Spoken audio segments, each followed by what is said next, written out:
May 1942, Pearl Harbor, Hawaii. Commander Joseph Rochefort hadn't slept in 3 days, and he knew exactly how crazy he looked. Unshaven, wearing a red smoking jacket and carpet slippers in a military facility, hunched over decoded Japanese radio messages in a windowless basement that his team called the dungeon because it was cold, dark, and felt like a tomb. Rochefort was officer in charge of Station Hypo, the Navy's combat intelligence unit at Pearl Harbor. And right now, he was staring at intercepts that told him Japan was planning something massive, something that would dwarf even Pearl Harbor, a coordinated attack by multiple aircraft carriers aimed at a target the Japanese kept referring to in their messages as AF. Rochefort was convinced AF meant Midway Atoll, the tiny American base sitting alone in the middle of the Pacific about 1,200 miles northwest of where he sat. But the problem was that nobody in Washington believed him. His superiors at Navy intelligence were certain the attack would come elsewhere, maybe against Hawaii again, maybe against the West Coast, maybe in the South Pacific. And Admiral Nimitz, Commander-in-Chief of the Pacific Fleet, needed certainty before he could position his carriers for ambush. Rochefort needed proof, needed something undeniable. And that's when Lieutenant Commander Edwin Layton, Nimitz's intelligence officer, and Rochefort's old friend from their years studying Japanese together in Tokyo, came to him with an idea that sounded absurd, but might actually work. What if we make them tell us AF is Midway? Layton suggested, and Rochefort understood immediately what he meant. The Japanese were monitoring American radio traffic just as intensely as Americans were monitoring theirs. If Midway sent an unencrypted message reporting some kind of problem, something specific and verifiable, the Japanese would intercept it and might reference it in their own encrypted communications.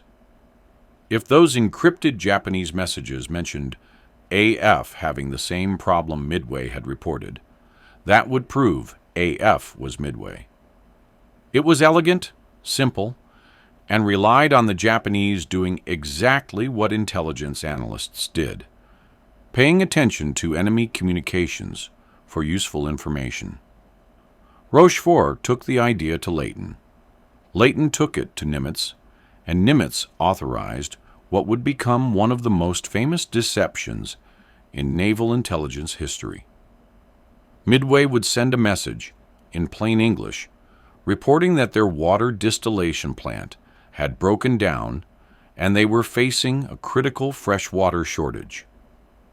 The message would be transmitted in a code the Japanese were known to have captured on Wake Island months earlier, making it seem like an internal American communication that had been insufficiently secured. Then Rochefort's team would wait and listen, monitoring Japanese radio traffic for any mention of water shortages at AF. The message went out from Midway on May 19, 1942. A carefully worded report stating that the island's desalination equipment had suffered an explosion, that fresh water supplies were critically low, that they had perhaps 2 weeks of water remaining for the garrison, and requesting immediate resupply. It was completely false. Midway's water systems were functioning perfectly, but the Japanese monitoring American communications had no way to know that. Rochefort's team of cryptanalysts and radio operators working in shifts around the clock in the basement facility that had become their entire world since Pearl Harbor intercepted every Japanese transmission they could find, running them through their partially broken version of JN-25B, the Japanese Navy's main operational code. Breaking JN-25B wasn't like cracking a simple substitution cipher. it was monumentally complex, consisting of about 45,000 five-digit number groups, each representing a word or phrase, with an additive table used to further encrypt the messages. And the code changed regularly to prevent exactly what Rochefort's team was doing. By May 1942, Station Hypo had recovered perhaps 15 to 20% of the JN25B code groups, enough to decrypt parts of messages, but rarely complete sentences, which meant intelligence work became an exercise in educated guessing, filling in blanks based on context, understanding Japanese naval terminology, and having enough experience with Japanese military thinking to extrapolate what they intended from fragmentary information. 2 days after Midway's fake water shortage report, on May 21st, one of Rochefort's team intercepted and partially decrypted a Japanese message that made everyone in the dungeon stop what they were doing. The message, sent from Japanese naval headquarters to fleet units preparing for the operation, noted that AF was short of fresh water and that ships involved in the AF operation should carry additional water supplies. There it was, undeniable proof. AF was Midway. The Japanese had intercepted Midway's report, believed it was genuine, and had passed the intelligence to their operational commanders.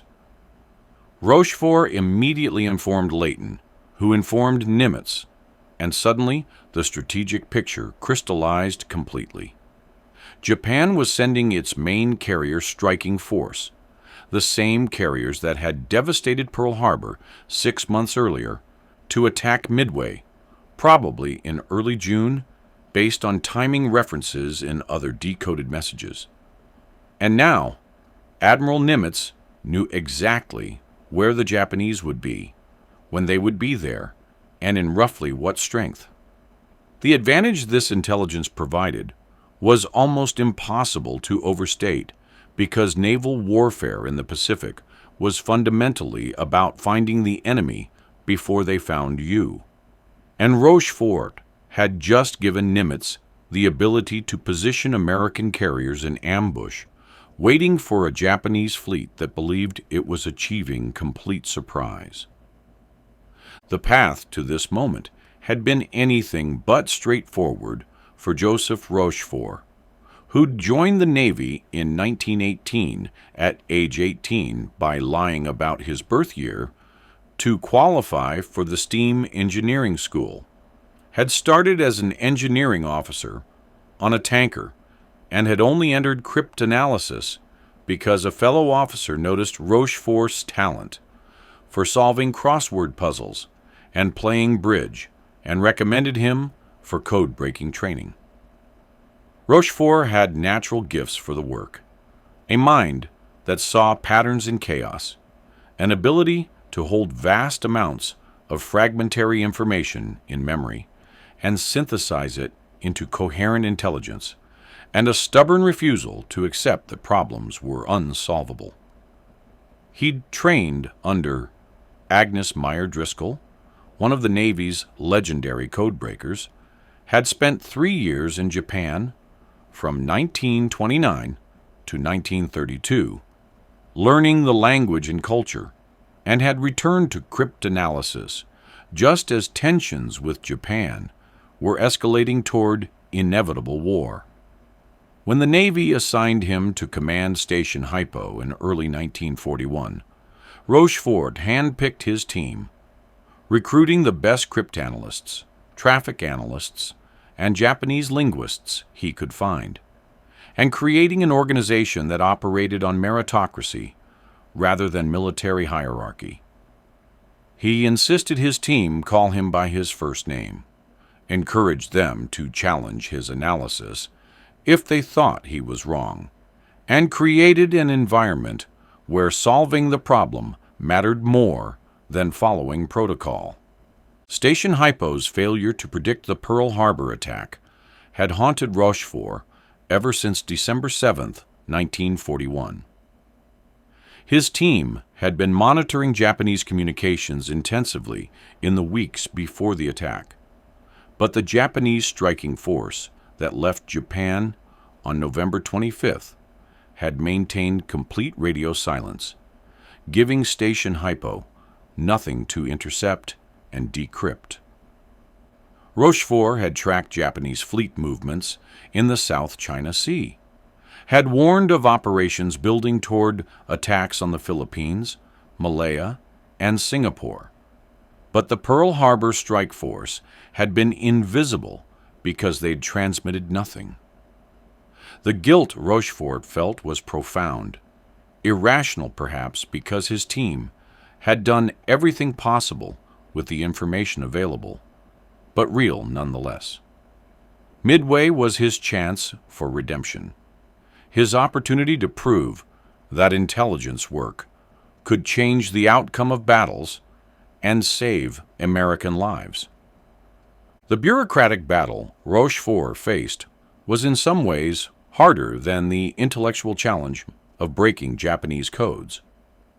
He reported officially to Captain John Redman, director of OP-20G, the Navy's Code and Signals Section in Washington. Redman's department was supposed to compile intelligence from all sources: Station Hypo in Hawaii, Station Cast in the Philippines, Station Negat in Washington, and various other collection points, then synthesize it into comprehensive assessments for distribution to operational commanders. But Rochefort had recognized early that this centralized system was too slow, that by the time raw intelligence traveled to Washington, was analyzed there, and was sent back to Pearl Harbor, the tactical situation had often changed. So Rochefort had established a direct back channel to Lieutenant Commander Edwin Layton, Admiral Nimitz's intelligence officer, bypassing the official chain of command and providing intelligence directly to the fleet commander who needed it. This worked brilliantly for operational purposes, but created enormous resentment in Washington, where Redman and others felt Rochefort was undermining their authority and making them look incompetent. When Rochefort reported in early May that Japan was planning a major operation against AF, which he was convinced was Midway, Washington disagreed strongly. Redman's staff believed the target was more likely in the South Pacific, possibly Port Moresby in Papua New Guinea, possibly New Caledonia or Fiji, or perhaps even a second attack on Hawaii itself. Some analysts worried about an attack on the American West Coast. Midway seemed too small, too isolated, too strategically insignificant to be worth the massive fleet commitment the intercepts suggested. Rochefort's insistence that AF was Midway was met with skepticism bordering on dismissal, which was why the water deception test was so crucial. It wasn't that Rochefort needed convincing. He knew with professional certainty that AF meant Midway based on previous intercepts and his deep understanding of Japanese strategic thinking. But Washington needed proof, and more importantly, Admiral Nimitz needed proof solid enough to justify gambling his 3 available aircraft carriers on Rochefort's analysis. The Japanese message confirming that AF was short of fresh water provided that proof, but it did more than just validate Rochefort's interpretation. It demonstrated that Station Hypo's code breaking had reached a level of proficiency where they could read Japanese operational planning almost in real time, could understand Japanese intentions days or weeks before operations commenced, and could provide intelligence of sufficient detail and confidence to enable offensive action rather than just defensive reaction.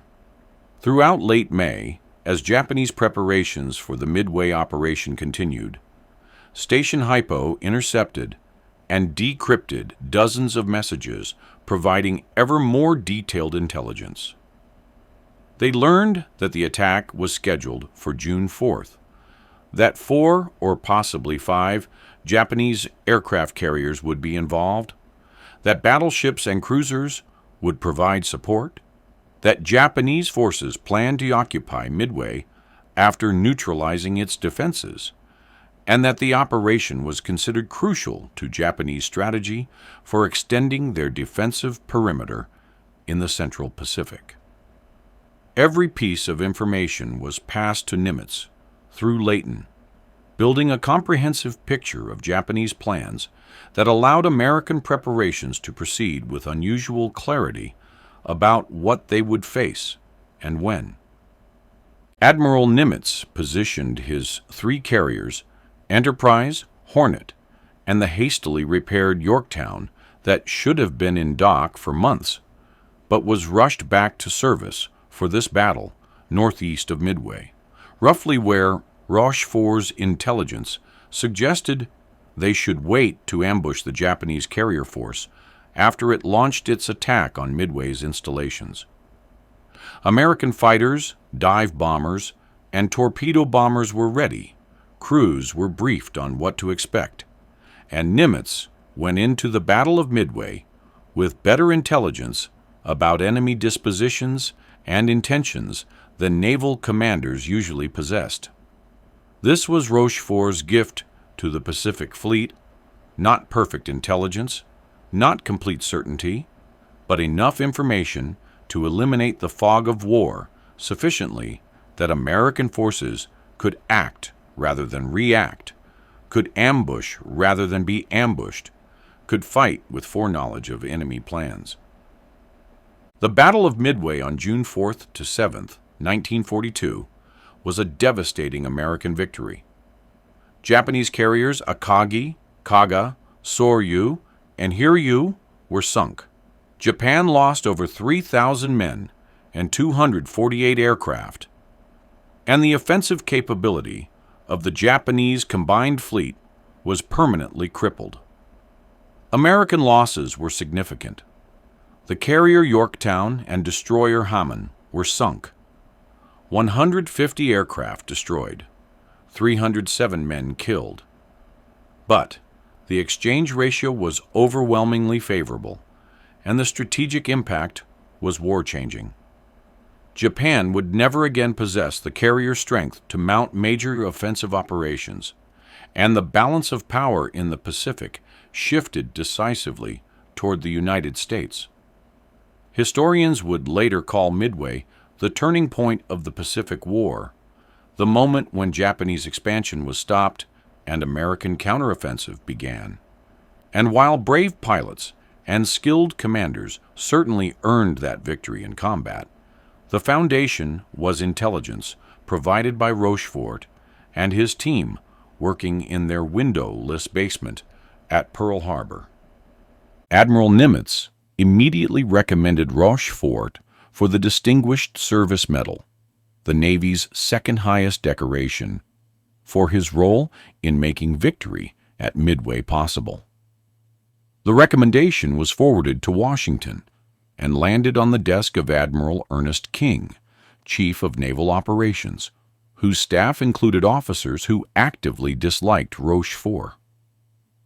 Captain Russell Wilson, King's Chief of Staff, had served with Rochefort years earlier on the battleship Pennsylvania and had been on the receiving end of Rochefort's blunt assessment of incompetence, Rochefort calling him a stuffed shirt to his face in the wardroom. The Redman brothers, John and Joseph, who ran communications and cryptanalysis operations in Washington, resented Rochefort's bypassing of official channels and blamed him for making them look bad when Rochefort's intelligence proved more accurate than their assessments. These officers advised King to deny the medal, arguing that Rochefort was uncooperative, ignored proper procedures, and that his contribution had been exaggerated. King, trusting his staff's judgment, denied the recommendation. Rochefort would receive no medal, no public recognition, No acknowledgement that his work had changed the outcome of the war's most important naval battle. But the bureaucratic retaliation went further. In October 1942, just 4 months after Midway, Rochefort was relieved of command of Station Hypo and reassigned to command a floating dry dock in San Francisco, effectively ending his intelligence career. The official reason was administrative reassignment, but everyone understood this was punishment for Rochefort's independent operation and his circumventing of Washington's authority. He spent the rest of the war in various positions, none utilizing his extraordinary cryptanalytic skills, and retired as a captain in 1953. His contributions to victory at Midway still officially unrecognized. Colleagues who knew what Rochefort had accomplished were outraged by this treatment. But in the Navy's hierarchy-conscious culture, challenging decisions by senior officers was difficult and potentially career-ending. For decades, Rochefort's role at Midway remained classified, known only to those who'd worked with him and to historians with access to restricted documents. It wasn't until the 1980s that Rear Admiral Donald "Mac" Showers, who'd served under Rochefort at Station Hypo, began a campaign to obtain the recognition Rochefort had been denied. Showers lobbied Congress, enlisted support from William Casey, who ran the CIA and had intelligence community connections, worked with Navy Secretary John Lehman, and gradually built enough support to overcome the bureaucratic resistance that had persisted for 4 decades.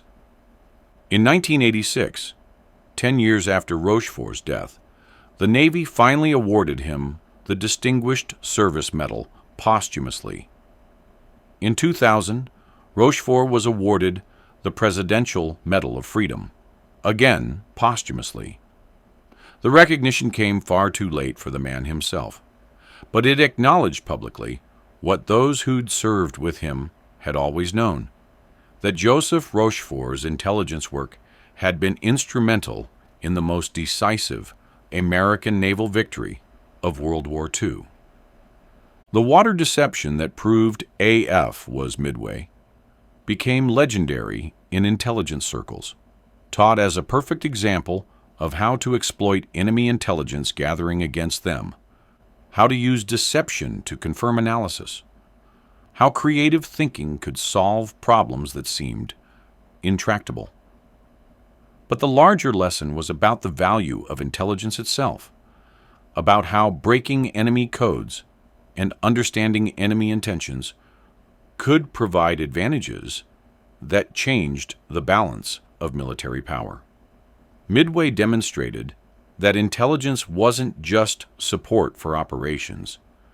It could be decisive in determining operational outcomes, and the codebreakers working in basements and windowless rooms were as crucial to victory as the pilots and sailors fighting in combat.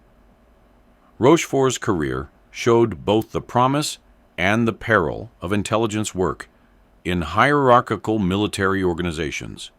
His brilliance in cryptanalysis and his willingness to provide intelligence directly to commanders who needed it made him extraordinarily effective at supporting operations.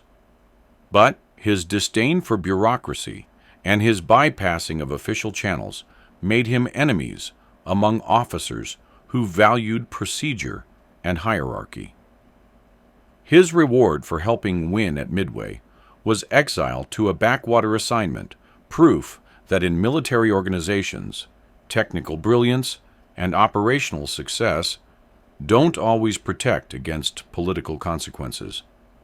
The techniques Rochefort developed at Station Hypo, the combination of code breaking, traffic analysis, and understanding enemy operational patterns, became standard methodology for signals intelligence operations. His insistence on providing actionable intelligence directly to fleet commanders rather than routing everything through Washington, established a model that intelligence organizations would follow for decades. And his demonstration that partially broken codes could provide strategically valuable intelligence, that you didn't need to read every word of every message to understand enemy intentions, showed that intelligence work was as much art as science, requiring intuition and judgment as much as mathematical and linguistic skills. Joseph Rochefort died in 1976, living just long enough to see the movie Midway released that year, in which actor Hal Holbrook portrayed him as the eccentric codebreaker, working in a basement while smoking jacket and carpet slippers. The portrayal was reasonably accurate. Rochefort had indeed been eccentric, had indeed worn a smoking jacket because the basement was cold, had indeed worked impossible hours without sleeping or bathing when crucial intelligence was breaking. But the movie and the public attention it generated came too late to affect his Navy career or provide the recognition he deserved during his lifetime. The water deception test that proved AF was Midway demonstrated something fundamental about intelligence work, that creativity and deception could be as important as technical capability, that understanding how your enemy thinks could be as valuable as breaking their codes, and that sometimes the simplest ideas, making them tell you what you need to know, work better than complex analysis. Rochefort didn't just break Japanese codes, he understood Japanese thinking well enough to predict their strategies, understood American needs well enough to provide useful intelligence, and understood operational realities well enough to deliver information that commanders could actually use. That combination of technical skill, cultural knowledge, and operational awareness made him irreplaceable at Station Hypo, and made his removal from that position one of the most short-sighted personnel decisions in Navy history. The codebreaker who helped win at Midway with a simple trick about water shortages left a legacy far larger than the medals he never received during his lifetime.